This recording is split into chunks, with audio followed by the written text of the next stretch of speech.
오늘 말씀은 예수님께서 잡히시고 빌라도 앞에 서셔서 신문을 받는 내용입니다. 예수님의 제자였던 12제자 중에 한 명이었던 가룟 유다의 배반으로 인해서 예수님은 잡히시게, 군정들에게 잡히시게 되고 그 대제사장이었던 안나스와 또 가야바게에서 신문을 받고 빌라도에게로 건너갔던 일입니다. 예수님은 금요일 새벽에 가야바의 집에서 유대 총독의 관정으로 끌려가셨습니다. 당시 이 유대 총독의 관정은 로마 총독이었던 빌라도의 법정이기도 하였습니다. 마태복음과 누가복음에 보면요, 이 대제사장 집에서 소집된 사내들인 공회에서 예수님에게 이 신성모독죄를 적용해서 예수님에 대한 사형을 결의하였지요. 그러나 그들이 이 사형을 직접 집행하지는 않고 그 사형의 선고를 빌라도에게 데려와서 내려달라라고 말하고 있는 것입니다. 당시 이스라엘은 로마, 큰 제국이라는 그 로마의 식민지였습니다.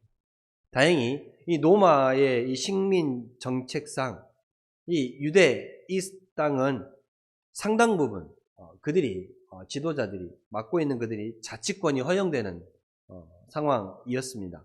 그럼에도 불구하고 죄인에게 사형을 선고하고 그 사형을 집행할 수 있는 권한은 이 로마에서 파견된 총독에게만 있었다라는 것입니다. 이 유대인들에게 그 지도자들에게 상당 부분 식민지였지만 자치권을 행사할 수 있는 권한은 주었지만 사형만은 마음대로 집행할 수 없었던 것이지요. 그래서 사내들인 공회에는 예수님을 그 당시 총독이었던 빌라도에게 보냅니다.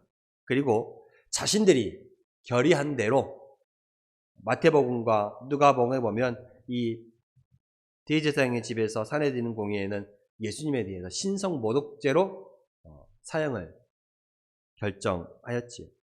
자신들이 결행한 대로 이 유대 총독이었던 빌라도가 예수님에게 사형을 집행해 주도록 빌라도 총독의 관정에 끌고 가서 요구했던 것입니다.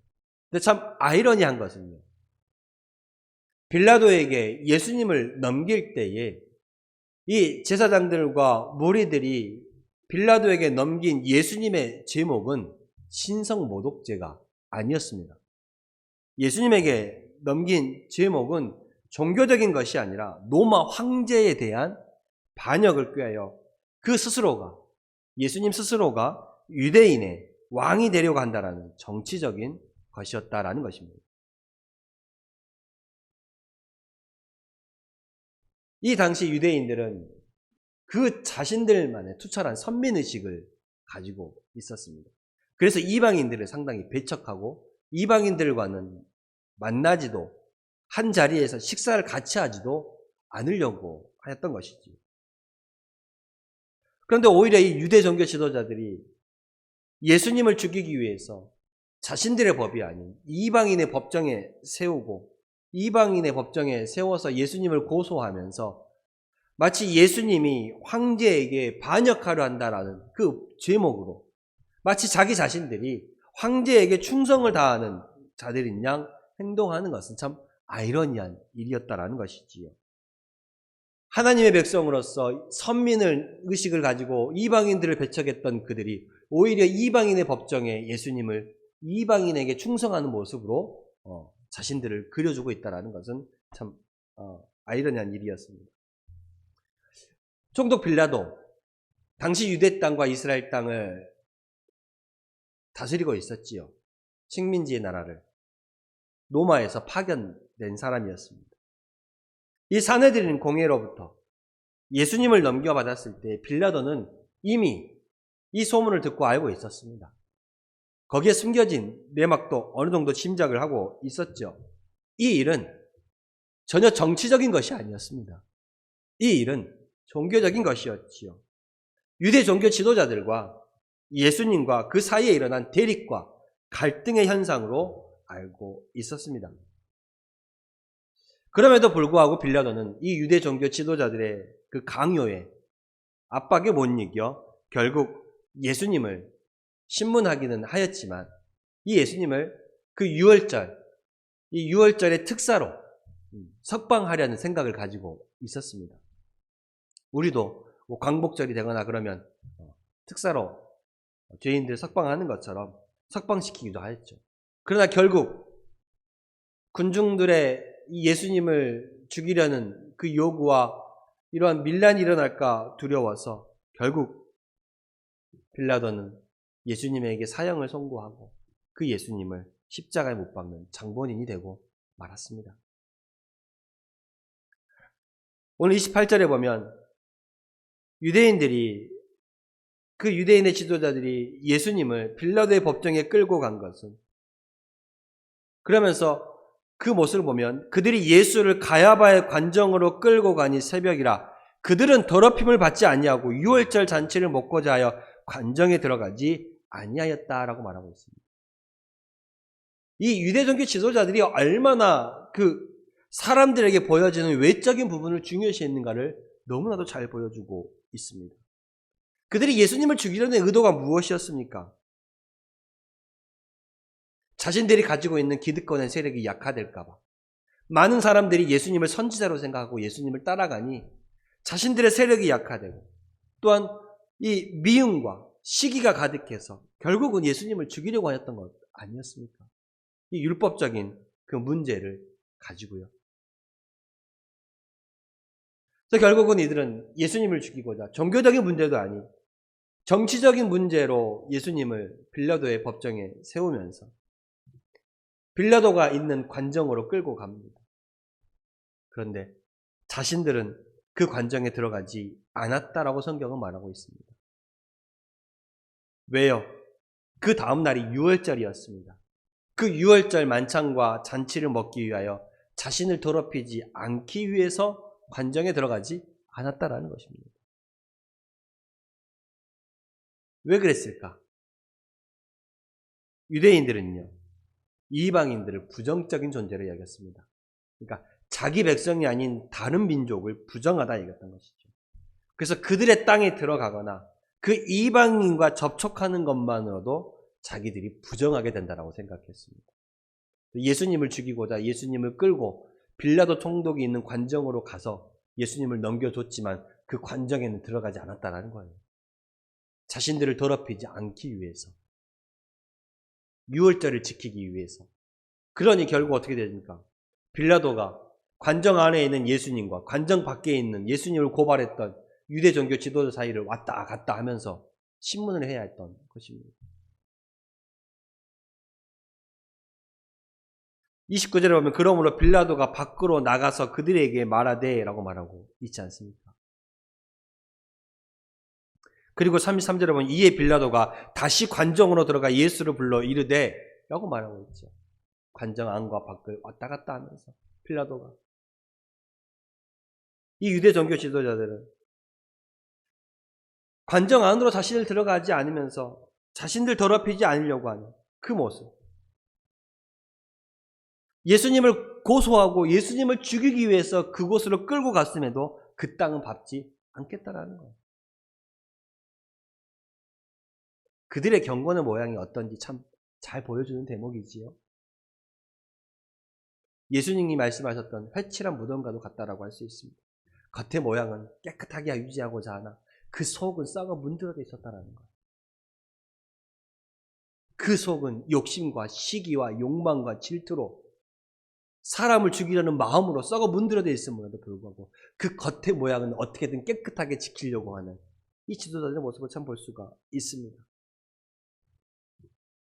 그러나 우리도 이 모습을 통해서 한번 기억해 봅시다. 우리의 신앙의 모습은요, 내가 경건의 그 모양은요, 사람이 판단하는 것이 아니라는 것을 깨달아야 합니다. 사람에게 잘 보이려고 하는 것보다 하나님에게 잘 기억되도록 해야 합니다. 우리의 신앙은요, 다른 사람이 좋다 나쁘다 판단하는 게 아닙니다. 결국은 누가 판단하시는 거예요? 결국은 누가 보시는 거예요? 하나님이 판단하시고 하나님이 보시고 하나님이 여러분들에게 갚으시는 거예요. 그러니 우리는 사람을 두려워할 것이 아니라 누구를 두려워해야 돼요? 하나님을 두려워해야 돼요. 우리의 이 육신의 생명은 해칠 수 있는, 육신의 생명은 가져갈 수 있는, 사람은 그럴 수 있죠. 그러나 우리 이 영과 육까지 함께 모든 것을 멸하실 수 있는 하나님을 우리가 두려워해야 한다라고 성경은 말하고 있습니다. 이 유대 종교 지도자들은 거룩을 가장한 자들이었어요. 거룩을 가장한 자들. 예수님을 죽이고자 하는 시기와 미움과 질투와 살인의 그 마음이 그 안에 가득하였음에도 불구하고 그 다음 날인 유월절을 지키고자 이방인의 땅을 밟지 않고 이방인과 접촉하지 않기 위해서 빌라도의 그 관정 안으로, 집 안으로 들어가지 않았던 그들의 모습. 예수님은 넘기면서 자신들은 깨끗하게 하고자 했다. 얼마나 이중적인 모습, 얼마나 이 보여지는 그 모습만을 중요시했는지 너무나도 잘 보여진 사건입니다. 사무엘 선지자가 말했죠. 사무엘상 15장 22절 이하에 순종이 제사보다 낫고 듣는 것이 수양의 기름보다 낫다라고 했습니다. 말씀에 순종하는 그 자세가 다른 것보다 100배, 1000배 더 귀하다는 말씀입니다. 하나님의 아들이었던 예수님을 죽이려고 하면서도 그들의 종교적인 그 교리를 어떻게든 지키려는데 아주 열심을 가지고 있었습니다. 실질적으로는 하나님이 보내신 메시아를 죽이는 그 자리에 섰으면서 하나님의 그 말씀을 지키고자 한다는 참 아이러니한 그 행동을 보여주고 있지요.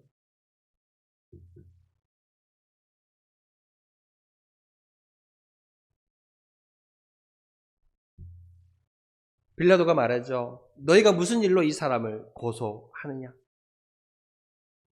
예수님이 지금 이들에게 잡혀온 그 이유를 알고 있었습니다. 그것은 종교적인 분쟁이었지요. 그래서 그 정황을 빌라도는 잘 모르겠다라고 말하며 저희를 데려가서 너희 법대로 재판하라 라고 말합니다. 저희 법대로 재판하라 라고 말하지요. 이 유대 종교 지도자들이 빌라도에게 예수님을 데려온 것은요, 예수님에게 죄가 있냐 없냐 그거를 가려달라는 건 그것이 아니었어요. 무엇이었나요? 예수님을 죽이기 위해서 데려왔습니다. 이미 율법적으로 신성모독이라는 사형을 선고했고 이 유대 총독이었던 빌라도에게도 사형을 선고하도록 하여서 빌라도의 손을 통하여 예수님을 죽이고자 하였던 것입니다. 그런데 우리가 잠깐 보면요, 성경을 보면 알 수 있다시피 이 식민지 사회에 있어서 이 유대 사람들 그들의 이 사형의 선고와 사형의 집행만은 누구에게 있었다 그랬어요? 총독에게 있었죠. 그런데 이 유대인들 스스로 종교적인 문제로 사람들을 죽인 적이 있습니다. 있었지요. 사도행전 7장에 나오는 스데반의 죽음과 같이 돌로 율법을 범한 자들을 쳐 죽이기도 분명하였습니다. 유대 총독에게 사형을 집행하지 않고요. 그럼에도 불구하고 이들은 왜 예수님을 그들의 신성모독이라 하여서 돌로 쳐 죽이지 않고 왜 굳이 빌라도에게로 데려와서 빌라도에게 다시금 사형의 선고를 해달라고 요청한 것일까? 그 이유가 무엇일까?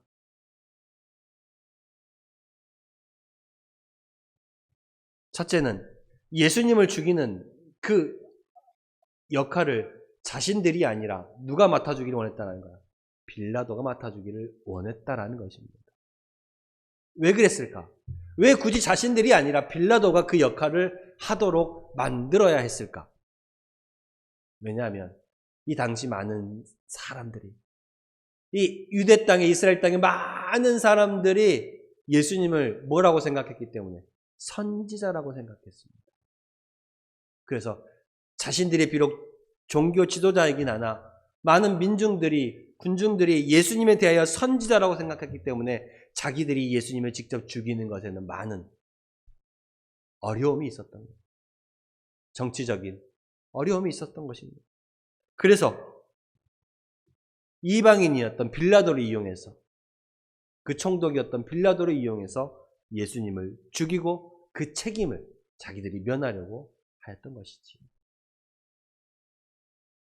분명 법적으로는 사형의 선고는 빌라도 그 유대 로마의 총독에게 있었습니다. 그러나 종교적인 이유로 그들 자신 역시도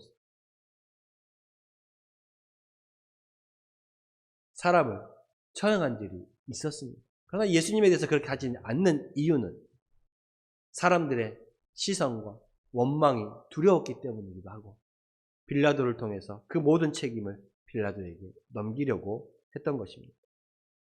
그들이 얼마나 이 유대 종교 지도자라고 했던 그들의 모습이 그들의 내면이 얼마나 악해 있는지를 너무나도 잘 보여주는 말씀인 것이죠. 이게 악한 사람들의 특징이기도 합니다. 남을 교묘히 이용하는 것이죠. 남을 이용합니다. 그들은 종교 지도자라는 깨끗한 옷만 걸쳤지 실상은 어찌 보면 마귀의 자녀라고 해도 틀리지 않았을 것입니다. 우리도 그래요. 우리도 주여 주여 예수를 믿고 예수님을 따라가는 제자들이 됩니다.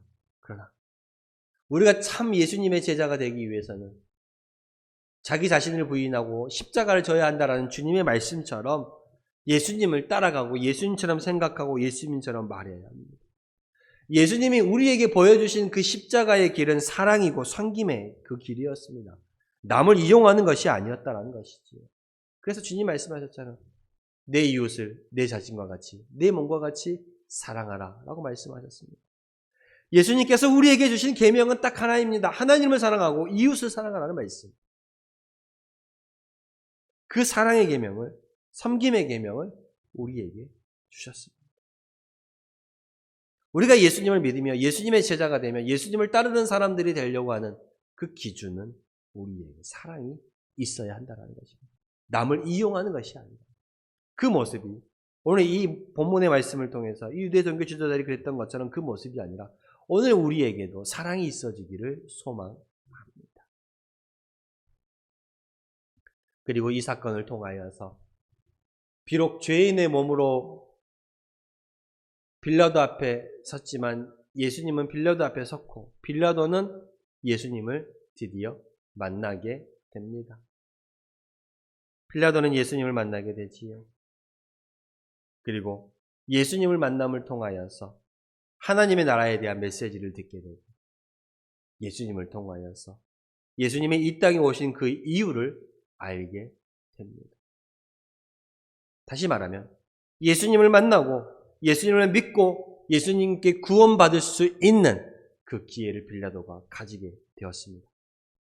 그러나 빌라도는 안타깝게도 그 구원에 이르는 기회를 붙잡지는 못했습니다.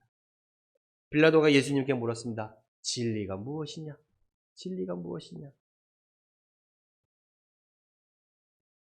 예수님께서는 내 나라는 이 세상에 속한 것이 아니라 라고 말씀하셨고 예수님께서 말씀하시되 내가 왕이며 내가 이를 위해 이 땅에 태어났다라고도 말씀하셨습니다. 빌라도가 말하는 진리, 예수님이 뭐라 그랬었습니까? 내가 길이요 진리요 생명이니 나로 말미암지 않고는 아버지께로 올 자가 없다라고 말씀하셨습니다. 예수님이 길이요 진리요 생명이 되는 것입니다. 그 길과 진리와 생명이 지금 빌라도 앞에 놓여 있음에도 불구하고 빌라도는 그 길과 진리와 생명의 그 기회를 붙잡지 못했다라는 것입니다. 반면에 예수님이 십자가에 달릴 때에 좌우편에 강도가 달렸지요. 이 십자가에 못 박혔던 두 명의 강도 중에 한 사람은 예수님을 붙잡고 예수님을 만나고 구원에 이르는 그 기회를 얻게 되었습니다. 오늘날에도 많은 사람들이 예수를 만납니다. TV를 통하여서, 매체를 통하여서, 사람을 통하여서, 또한 전단지를 통하여서 예수님에 대해 접하지요. 예수를 아느냐? 라고 물었을 때 아마 우리 대한민국 사람의 모르는 사람은 거의 없을 것입니다. 예수님을 만납니다. 어떤 형식으로든 사람을 통해서든 메시지를 통해서든 교회 예배를 통해서든 예수님을 만나지요. 그러나 그 예수를 만나고 구원의 그 기회를 붙잡는 그 기회를 놓치지 않는 사람은 많지 않다라는 사실입니다. 나도 예수를 안다라고 말하지요. 그러나 지식적으로 알고 있다고 해서 내가 예수라는 그 이름에 대해서 알고 있다고 해서 그것이 하나님의 나라 안에 들어가게 하지는 못한다라는 사실입니다. 믿음으로 갈 수 있는 거예요. 믿음으로 붙잡아야 하나님의 그 은혜와 복을 누릴 수 있는 것입니다.